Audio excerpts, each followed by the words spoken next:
En esta última entrega vamos a mostrar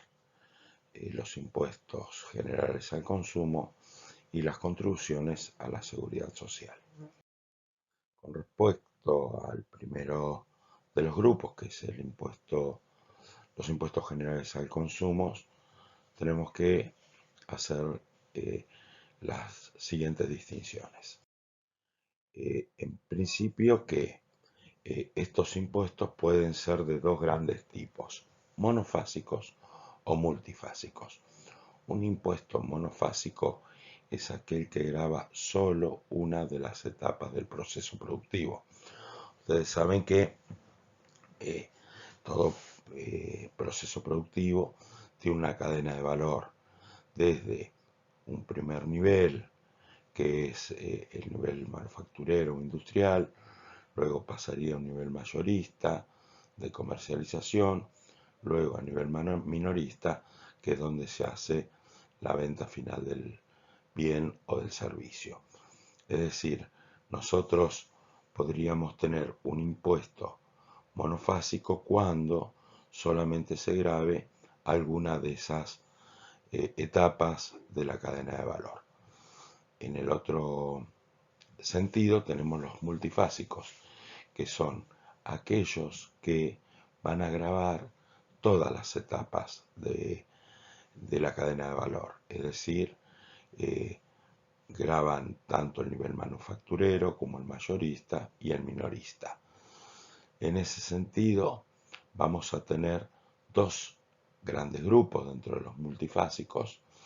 un grupo que es los acumulativos y en otro grupo los que son no acumulativos. Los acumulativos son los que no solamente van a grabar el valor agregado, o sea, eh, lo que se agrega de valor en la etapa, sino que también los insumos que incorpora. Mientras que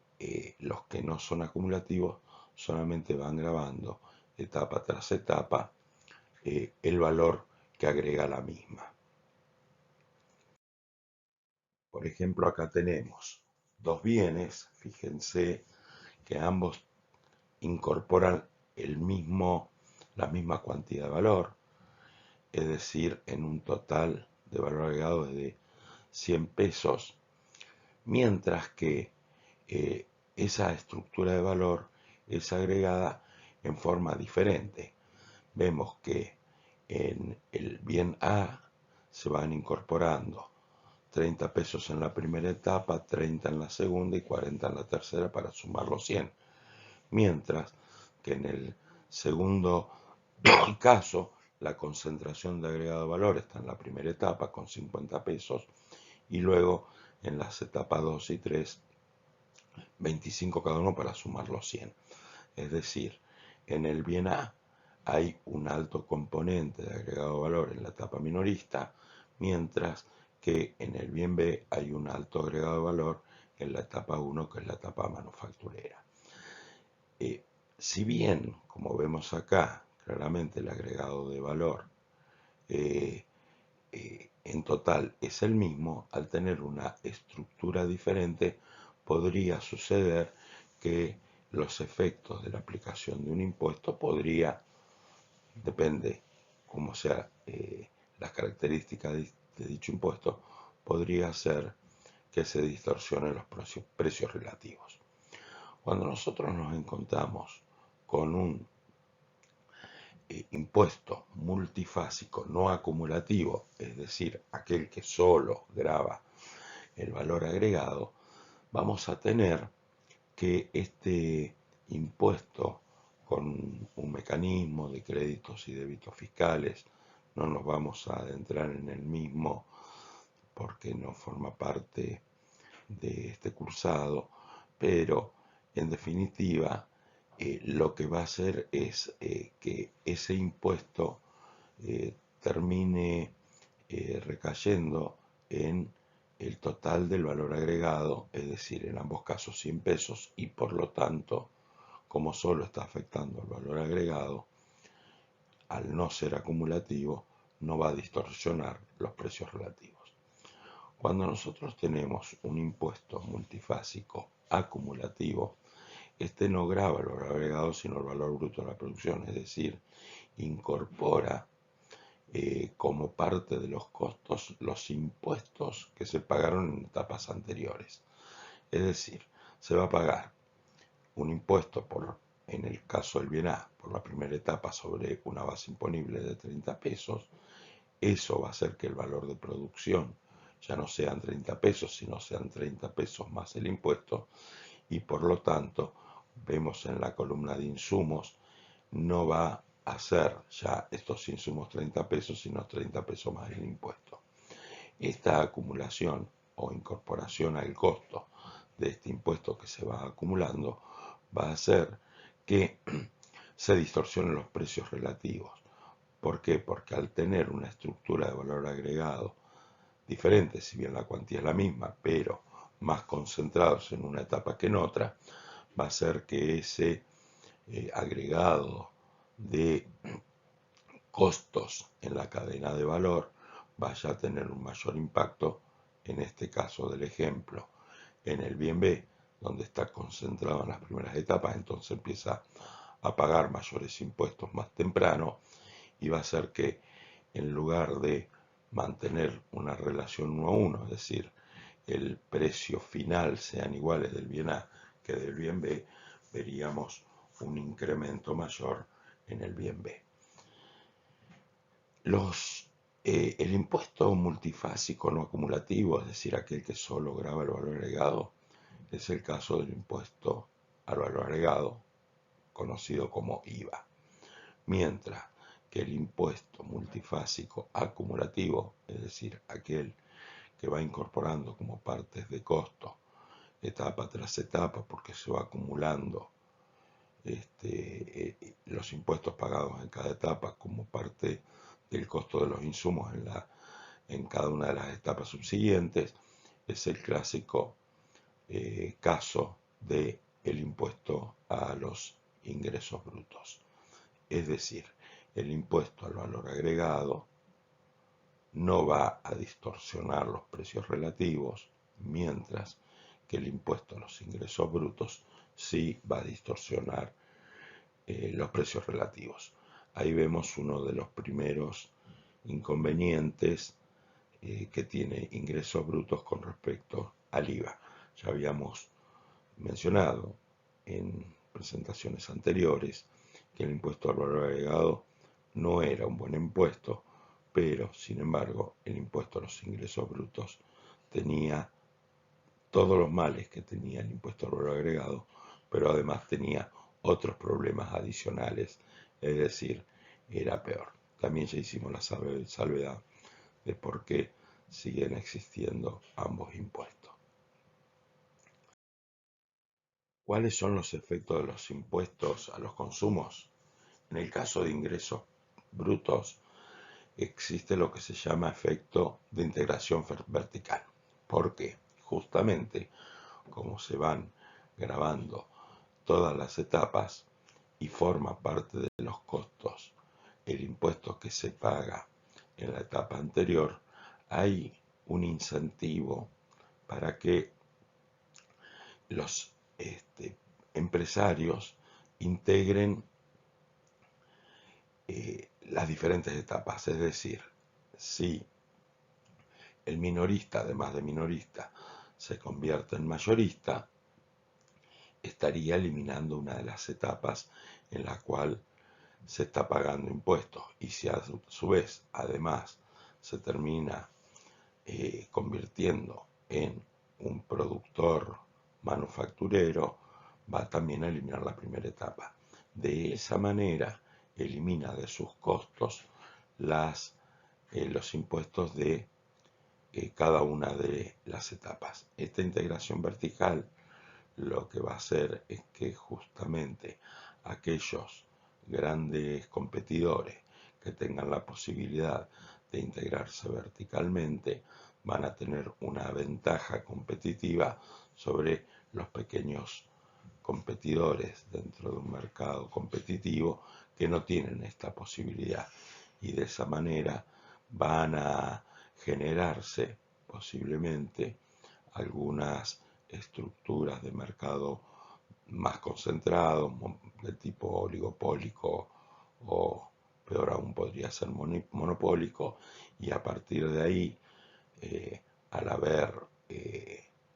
pocos competidores, porque van expulsando al resto a partir de esta posibilidad de integrarse verticalmente, van a ser formadores de precio. El problema del formador de precio o la cartelización es que tiene poder sobre el mercado, dado que justamente pueden fijar precios, y de alguna manera hace que se pierdan algunas de las ventajas o las ventajas que implica el modelo teórico de un mercado de competencia perfecta. Otro de los efectos negativos que tienen los impuestos generales al consumo son efectos sobre la inversión. Esto se da en el IVA, también se da en ingresos brutos, pero en el IVA, que es un impuesto de mayor cuantía, dado que cuando uno hace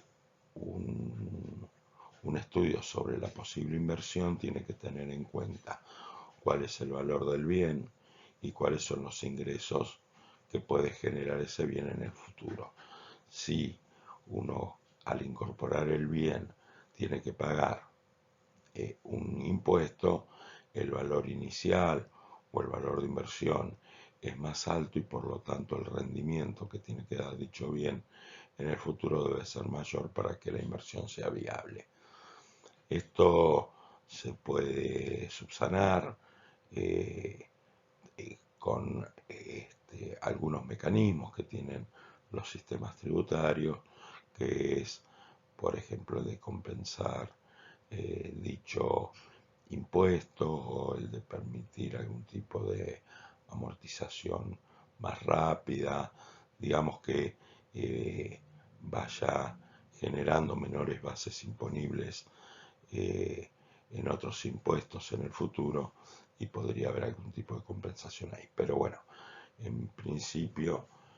tiene un efecto, como es multifásico y se graban todas las etapas, no importa si es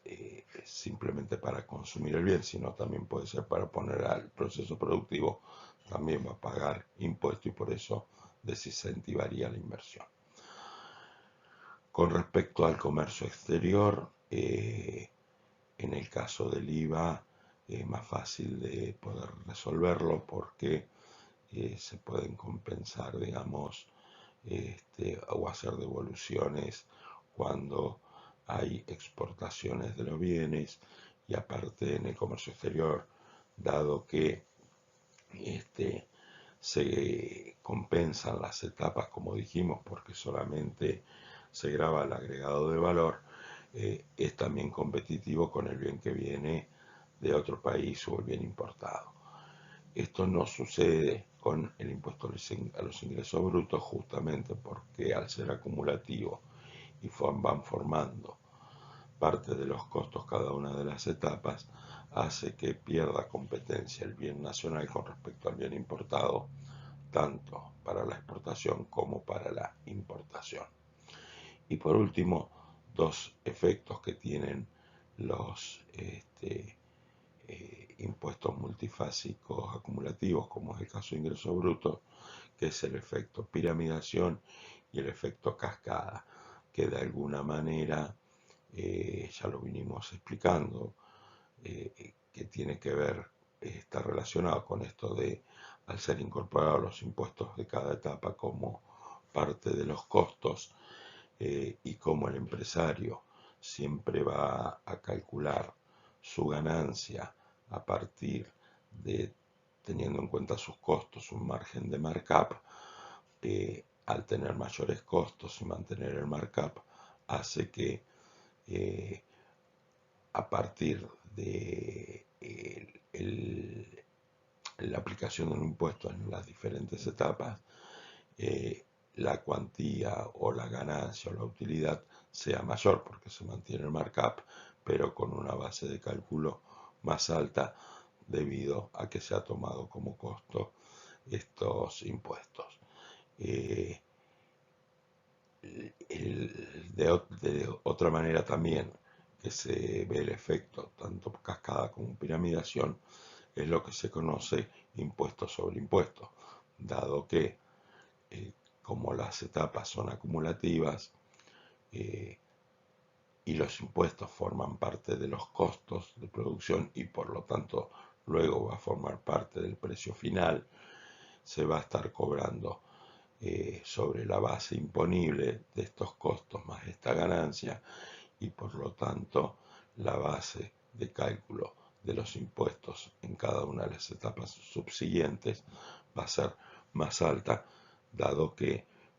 forma parte, los impuestos de las etapas anteriores forma parte de esta base imponible. El otro tema que íbamos a ver en esta presentación es las contribuciones a la seguridad social. En este sentido, es importante aclarar que hay dos grandes grupos teóricos con respecto a este tema. Hay un sistema de capitalización que nosotros aquí lo conocimos como AFJP, que tiene la característica de que durante la vida activa el trabajador va realizando aportes y puede haber también parte del sistema que esté sustentado por contribuciones que hagan la patronal. Esto va a una cuenta personal del trabajador que entra en el mercado de capitales a trabajar, digamos, se compran acciones, se colocan en diferentes, digamos, la administradora de estos fondos colocan diferentes activos financieros para darle algún tipo de rendimiento y luego de terminar su vida activa va a tener un ahorro acumulado que le permitirá tener una serie de beneficios durante su época de pasivo. Es decir, estaría cada uno de los trabajadores generando como algún tipo de seguro a la vejez. Este sistema tiene como característica principal, se podría decir, un sentido de equidad, es decir, aquel que más aporta va, en principio, va a tener mayores beneficios futuros. También, en forma relativa, tiene algún característica de tangibilidad en el sentido de que, dado que estos aportes van este, a una caja particular de cada uno de los trabajadores, puede hacer un seguimiento de cómo se va comportando su ahorro para poder contar con beneficios en su etapa de pasivo. No tiene en cuenta la solidaridad, ni tiene en cuenta, digamos que los pasivos actuales, sino cada trabajador de alguna manera estaría armando su propia jubilación. En el otro extremo tenemos el sistema de reparto. El sistema de reparto claramente es un sistema que va a tener en cuenta la solidaridad, tanto intrageneracional como intergeneracional. Es decir, acá no hay una relación tan directa entre lo que uno está aportando y cómo va a ser la jubilación, sino la relación va a estar dada entre los aportes actuales de los activos y las jubilaciones actuales de los pasivos. Es decir, todo lo que hoy un trabajador aporta en, en su estado de trabajador activo va a un fondo que se distribuye entre todos los trabajadores del pasado que hoy están en condiciones de pasivos. Acá nosotros vemos cómo funciona este sistema de reparto.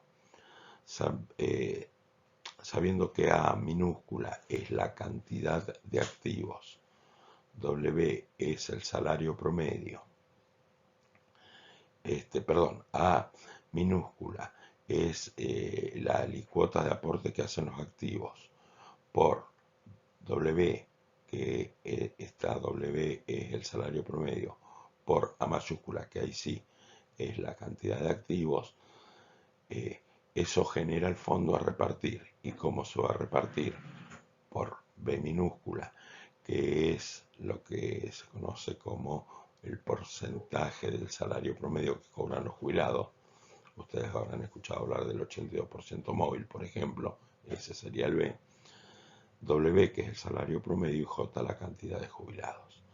Es decir, la tasa de aportes y contribuciones por el salario promedio por la cantidad de activos es igual a la tasa de sustitución por el salario promedio por la cantidad de jubilados. Este B o tasa de sustitución, este 82% móvil, entonces, no se puede determinar a la ligera. Digamos, uno dice, bueno, 82% móvil, ¿de qué va a depender? Y bueno, va a depender de cuál es la tasa de aportes y contribuciones que se haga y de la relación activos y pasivos. Es decir, que en la medida que la población empieza a tener mayor esperanza de vida y por lo tanto la relación jubilados-activos empieza a ser más alta, es más complejo poder mantener un 82% móvil o el que se determine. O bien, hay que cambiar esta relación activos-pasivos como se cambia cambiando la edad jubilatoria, por ejemplo, o bien cambiando la tasa de aportes y contribuciones, que como se cambia aumentándola. De esa manera, en la medida que las poblaciones se hacen más seniles y que tienen mayor esperanza de vida, uno debería ir ajustando en ese sentido. Ahora bien, el sistema actual que tiene la Argentina es un sistema de reparto, pero que está compensado por otros impuestos, es decir, los aportes y contribuciones de los activos son insuficientes para poder atender la masa de jubilados y por lo tanto se detraen de otros impuestos, como parte de los impuestos a las ganancias, incluso parte de los impuestos al consumo, que van al sistema de seguridad social para poder pagar a los jubilados. Como decía, este sistema de reparto es un sistema que se basa en la solidaridad, en el doble sentido, intrageneracional e intergeneracional. Intrageneracional porque los aportantes actuales, es decir, la clase activa actual, es la que genera los recursos para poder atender a los pasivos actuales. Por eso es entre la generación que hoy está en actividad que la que soporta la generación que ya no está en actividad. Pero también tiene una solidaridad intergeneracional, dado que si no existiera esta jubilación, muchos de los activos deberían hacerse cargo de los adultos mayores de su familia. Es decir, que de alguna manera aquellos activos que no tienen adultos mayores a quienes mantener están aportando para que sea más liviano el peso de aquellos activos actuales que sí podrían tener jubilados que mantener si no tuvieran una jubilación que les permitiera poder llevar a cabo sus actividades materiales para poder mantener con un nivel de vida relativamente digno. Bueno, hasta aquí vimos en forma bastante rápida y se quiere escueta todos los diferentes impuestos y sus características, aquellos que tengan interés en profundizar estos temas, no hay ningún problema y lo podremos ir evacuando a partir de consultas particulares. La idea en realidad para este cursado era que se conociera cuáles son las características, por qué debemos pagar impuestos, cuáles son, tener una idea más o menos general, cuáles son las características que tienen cada uno de ellos, y más allá de la simpatía o antipatía que tengan unos y otros, cuáles son los efectos reales económicos que se tienen. Y en este sentido es importante tener en cuenta porque en un sistema educativo, y si nosotros estamos tratando de ver cómo es el financiamiento del sistema de educación superior, este financiamiento que dentro de uno de los sistemas posibles, y es el que nosotros vamos a defender, es a través del Tesoro Nacional. Bueno, justamente necesita recursos y estos recursos son los diferentes tributos y por lo tanto es importante tener justamente una idea acabada de cuáles son los tributos que van a sostener los recursos necesarios para las diferentes políticas públicas y en particular para el sistema de educación cuando este sistema de educación es público y gratuito.